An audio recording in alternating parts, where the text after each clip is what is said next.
বাংলাদেশের রাজনৈতিক ইতিহাসে কিছু কিছু তারিখ কেবল ক্যালেন্ডারের দিন নয়, বরং মানসিক ভূগোলের পরিবর্তন। 5 আগস্ট তেমনই একটি দিন।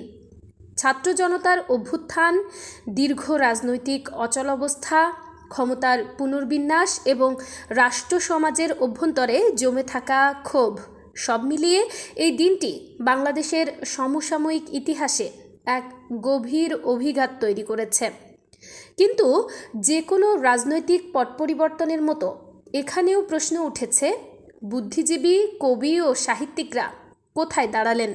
তারা কি জনগণের কণ্ঠস্বর হলেন, নাকি নতুন ক্ষমতার অলংকারে পরিণত হলেন?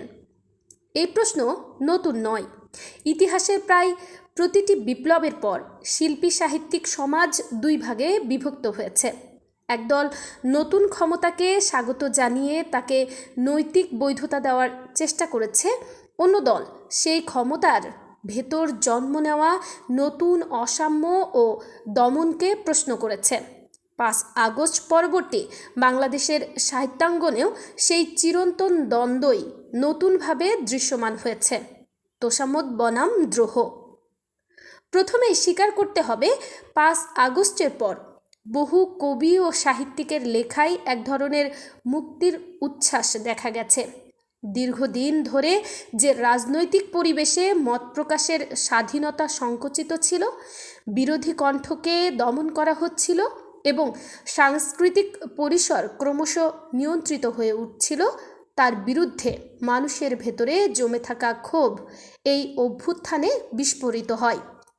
ফলে অনেক কবির কাছে এই পরিবর্তন কেবল সরকার পরিবর্তন নয়, এটি ছিল এক মানসিক মুক্তির অভিজ্ঞতা। তাই দেখা গেছে, কবিতা, ফেসবুক স্ট্যাটাস, প্রবন্ধ কিংবা আবৃত্তিতে তারা নতুন সময়কে স্বাগত জানিয়েছেন। কেউ লিখেছেন শৃঙ্খল ভাঙার কবিতা, কেউ নতুন বাংলাদেশের স্বপ্ন নিয়ে কবিতা লিখেছেন। অনেকেই ছাত্রদের আত্মত্যাগকে ইতিহাসের মোড় ঘোরানো মুহূর্ত হিসেবে চিহ্নিত করেছেন।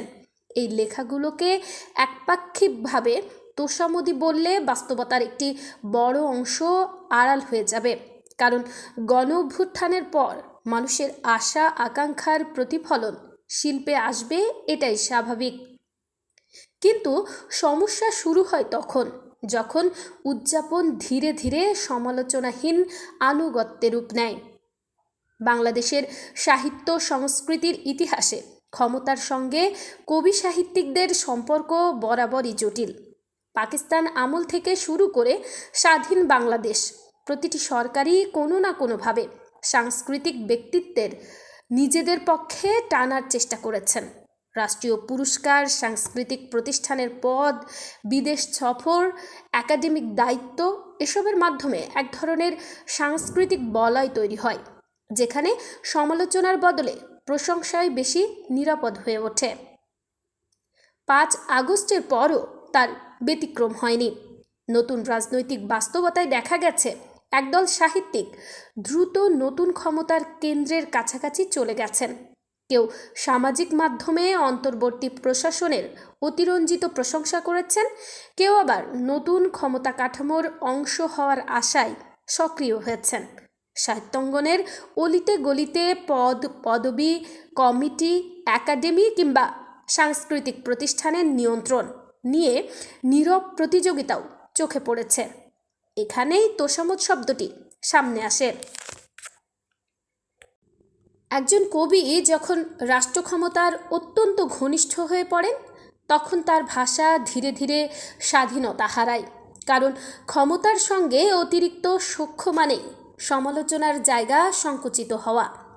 তখন কবিতার প্রতিবাদের ভাষা থাকে না, বরং হয়ে ওঠে অনুমোদনের ভাষা। ইতিহাসে আমরা এর অসংখ্য উদাহরণ দেখি। সোভিয়েত রাশিয়ায় বহু কবি বিপ্লবকে স্বাগত জানিয়েছিলেন, কিন্তু পরবর্তীকালে স্টালিনীয় দমনপীড়নের বিরুদ্ধে খুব কম মানুষই সরব হতে পেরেছিলেন। একইভাবে উপমহাদেশেও বিভিন্ন রাজনৈতিক সময়কালে সাহিত্যিকদের একটি অংশ ক্ষমতায়, প্রশংসায় এতটাই নিমগ্ন হয়েছেন যে তাদের শিল্পের স্বাধীনতা ক্ষতিগ্রস্ত হয়েছে। বাংলাদেশেও এই প্রবণতা নতুন নয়। তবে 5 আগস্ট পরবর্তী সময়ে সামাজিক যোগাযোগ মাধ্যমের বিস্তারের কারণে বিষয়টি আরও দৃশ্যমান হয়েছে। এখন একজন কবির রাজনৈতিক অবস্থান, প্রশংসা বা নীরবতা মুহূর্তেই জনসমক্ষে চলে আসে। ফলে সাহিত্যিকদের উপর সামাজিক চাপও আগের চেয়ে অনেক বেশি। একটি গুরুত্বপূর্ণ দিক হলো সেন্সরশিপের চরিত্র বদলে গেছে। আগে ভয় ছিল রাষ্ট্রের, এখন ভয় অনেক সময় মবের। সামাজিক মাধ্যমে ব্র্যান্ডিং, ট্রল, আক্রমণ কিংবা দলীয় পরিচয়ের অভিযোগ, এসব কারণে বহু কবি ও লেখক আত্মনিয়ন্ত্রণে চলে যাচ্ছেন। তারা হয়তো প্রকাশ্যে কিছু বলছেন না, কারণ যে কোনো সমালোচনাই সঙ্গে সঙ্গে রাজনৈতিক পরিচয়ে আটকে যাচ্ছে। ফলে তৈরি হয়েছে এক ধরনের নীরবতা। এই নীরবতা সরাসরি তোষামোদ না হলেও অনেক সময় ক্ষমতাকে সুবিধা দেয়, কারণ যখন অন্যায় বা বিশৃঙ্খলার বিরুদ্ধে বুদ্ধিজীবীরা কথা বলেন না, তখন ক্ষমতা আরও নির্ভর হয়ে ওঠে। 5 আগস্টের পর বিভিন্ন জায়গায় সহিংসতা, প্রতিহিংসামূলক আচরণ, আইন নিজের হাতে তুলে নেওয়া কিংবা বিচার বহির্ভূত মানসিকতার প্রকাশ নিয়ে সাহিত্যাঙ্গনের বড় অংশের নীরবতা তাই প্রশ্নের জন্ম দিয়েছে। তবে পুরো চিত্রটি একরৈখিক নয়। এই সময়েও কিছু কবি ও তরুণ লেখক নিজেদের স্বাধীন অবস্থান ধরে রাখার চেষ্টা করেছেন। তারা যেমন অভ্যুত্থানের আকাঙ্ক্ষাকে সমর্থন করেছেন, তেমনি নতুন বাস্তবতার অসঙ্গতিগুলোকেও তুলে ধরেছেন। তাদের লেখায় একদিকে মুক্তির স্বপ্ন, অন্যদিকে হতাশার সার্থকতা দুইই আছে।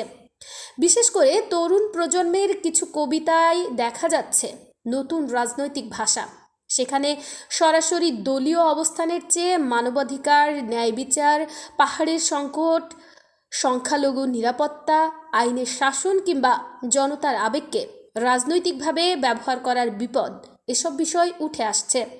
তারা মনে করেন কোনো বিপ্লবী সমালোচনার ঊর্ধ্বে নয়। এই প্রবণতা সাহিত্যকে বাঁচিয়ে রাখে, কারণ প্রকৃত কবির কাজ কেবল জনতার আবেগকে প্রতিধ্বনিত করা নয়, বরং সেই আবেগের মধ্যেও সত্য খুঁজে বের করা। কবি যদি কেবল জনপ্রিয় স্লোগানের পুনরাবৃত্তি করেন, তবে তিনি রাজনৈতিক কর্মী হতে পারেন, কিন্তু বড় কবি হয়ে ওঠেন না। বিশ্ব সাহিত্যের বড় কবিরা বরাবরই ক্ষমতার সঙ্গে একটু দূরত্ব বজায় রেখেছেন। পাবলো নেরুদা রাজনৈতিকভাবে সক্রিয় ছিলেন, কিন্তু তার কবিতায় মানবিক বেদনা কখনো হারিয়ে যায়নি।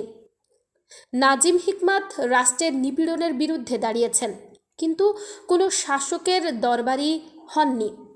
অ্যালেন জিন্সবার্গ ভিয়েতনাম যুদ্ধের বিরুদ্ধে লিখেছেন, আবার রাষ্ট্রীয় ভণ্ডামিকেও আক্রমণ করেছেন। বাংলাদেশেও সেই ঐতিহ্য আছে। কাজী নজরুল ইসলাম বিদ্রোহের কবিতা লিখেছেন, কিন্তু ক্ষমতার প্রশংসার জন্য নয়, মানুষের মুক্তির জন্য।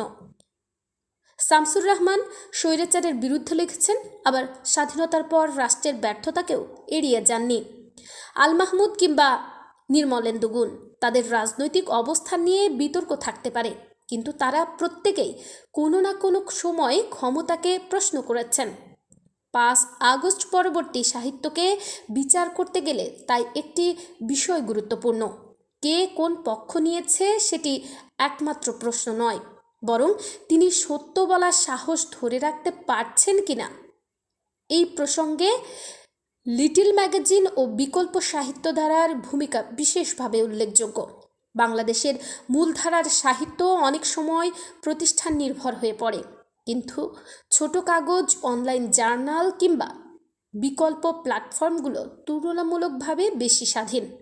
5 আগস্টের পর এই ধারায় এমন অনেক লেখা প্রকাশিত হয়েছে যেখানে কেবল সরকার পরিবর্তনের উল্লাস নয়, বরং রাষ্ট্রকাঠামোর মৌলিক সংস্কারের দাবি উঠেছে।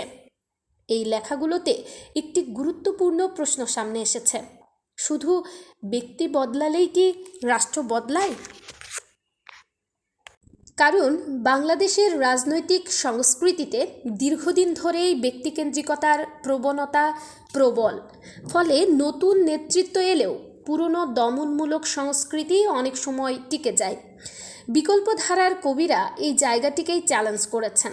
তারা বলেছেন, যদি মত প্রকাশের স্বাধীনতা, বিচার ব্যবস্থা, সাংস্কৃতিক বহুত্ববাদ এবং নাগরিক মর্যাদা নিশ্চিত না হয়, তবে যে কোনো বিপ্লবই শেষ পর্যন্ত অসম্পূর্ণ থেকে যাবে। আরেকটি বিষয় গুরুত্বপূর্ণ, বর্তমান সময়ের কবিরা আগের চেয়ে অনেক বেশি দৃশ্যমান।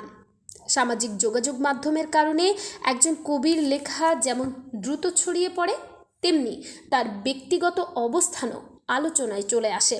ফলে কবির সামাজিক দায়ও বেড়েছে। এখন তিনি শুধু বইয়ের পাতায় সীমাবদ্ধ নন, বরং প্রতিদিনের রাজনৈতিক ও নৈতিক প্রশ্নের মুখোমুখি।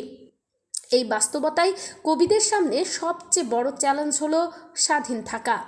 কারণ ক্ষমতা সবসময় কবিকে ব্যবহার করতে চায়, কখনো পুরস্কার দিয়ে, কখনো সম্মান দিয়ে, কখনো ভয় দেখিয়ে, কখনো জনতার আবেগকে হাতিয়ার বানিয়ে। কিন্তু কবির শক্তি এখানেই যে তিনি শেষ পর্যন্ত একা দাঁড়াতে পারেন। 5 আগস্ট পরবর্তী বাংলাদেশের সাহিত্য এখনও নির্মাণ পর্বে আছে। এই সময়ের কবিতা ও প্রবন্ধগুলো ভবিষ্যতে ইতিহাসের দলিল হয়ে উঠবে। তখন দেখা হবে কে কেবল সময়ের উল্লাস লিখেছিলেন আর কে সময়ের সত্যও লিখেছিলেন। সম্ভবত এখানেই একজন প্রকৃত কবির পরিচয় নির্ধারিত হবে। তিনি ক্ষমতার পরিবর্তে আনন্দিত হতে পারেন, মানুষের মুক্তির স্বপ্ন দেখতে পারেন, নতুন সময়কে স্বাগত জানাতে পারেন।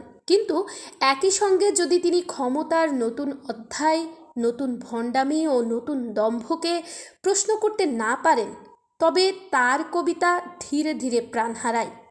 কারণ কবিতার চূড়ান্ত আনুগত্য কোনো সরকার, দল বা মতবাদের প্রতি নয়, কবিতার চূড়ান্ত আনুগত্য সত্যের প্রতি।